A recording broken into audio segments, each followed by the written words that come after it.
अंगणवाडी सेविका, महिला मदतनीस तसेच होमगार्ड कोतवालांच्या मानधनात महायुती सरकारने भरीव वाढ केलेली आहे। अंगणवाडी सेविकांना 15,000 रुपये तर अंगणवाडी मदतनीसांना 8,000 रुपये मानधन देण्याचा निर्णय सरकारने घेतला आहे। यामध्ये ज्या अंगणवाडी सेविका लाडकी बहीण योजनेचे अर्ज भरतील त्यांना प्रोत्साहन भत्ता देखील दिला जाणार आहे। याकरिता राज्यभर विशेष 4,860 शिक्षकांच्या पदांची निर्मितीही केली जाणार आहे।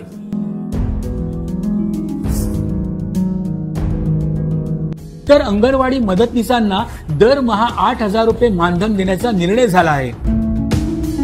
कोतवालांच्या मानधनात वाढ करून त्यांच्याकरिता कल्याणकारी योजना देखील सुरू करण्याचा निर्णय महायुती सरकारने घेतला आहे। त्याशिवाय होमगार्ड आणि कोतवाल यांचा कामावर असताना मृत्यू झाल्यास त्यांच्या वारसांना अनुकंपा तत्वावर नोकरी देखील देण्यात येणार आहे।